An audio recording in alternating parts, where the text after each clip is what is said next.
tribalismo, mas é a ova. Precisamos desconstruir essa história de tribo. Tribo? Nós somos filhos de reinos e impérios.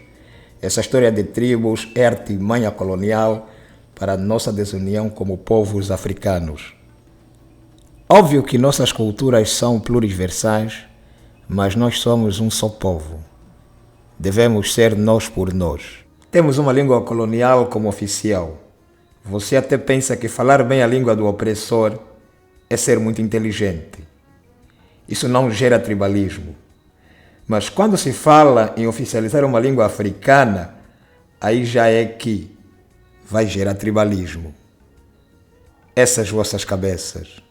Se as nossas crianças não aprenderem a falar as nossas línguas, teremos daqui a alguns anos nossas línguas assassinadas. Tudo porque você, políticos e intelectuais, cairão no truque do tribalismo e ajudarão a matar as nossas línguas. Oficializar uma língua nossa é descolonização e resistência. A língua carrega códigos ancestrais que o nosso inimigo não compreenderia. É urgente colocá-la na educação de base. Escreveu uma vez o Mano Pengua Asante que a língua não é somente um instrumento de comunicação conforme ensinado nas escolas, o Yimbo. A língua é, acima de tudo, um instrumento espiritual de congregação e construção de memórias coletivas. É o espaço onde se narra a visão de um povo, é também o lugar onde eles constroem o seu diálogo com a realidade e com a existência. Ter uma língua nossa como oficial não é exaltar uma tribo ou uma etnia, como vocês gostam de falar, mas é, acima de tudo, exaltar nossa cultura. O professor Simão Beng Eduardo alerta sempre: um povo que não fala a sua própria língua é um povo morto, é um povo sem cultura. A língua por si só é cultura. Em um programa de rádio, o mestre Felipe Vidal fez uma abordagem acerca da língua. Cultura o que é? Primeiro, língua.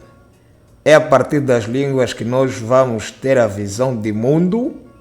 A língua é o museu de um povo. Segundo, nome. O nome é o veículo espiritual do indivíduo. Terceiro, a tradição. O mestre Vidal acrescentou dizendo: na língua você encontra a irmandade, na língua você se encontra com o outro. Vão me desculpar se eu vou escrever as nossas palavras de forma errada nas nossas línguas. Se puder, me corrigem. O prof. Vidal foi mais profundo e falou sobre as iguais vibrações das nossas línguas. Em Umbundo, Ossi, leão. Em Kikongo, Nkosi, leão. Em Kimbundo, Nronji, leão. Ho, O, Nko, Nji, Si. É a mesma vibração. É a mesma vibração telúrica. Quer dizer, é o mesmo povo. Então, o tribalismo só está mesmo nas vossas cabeças, armadilhadas.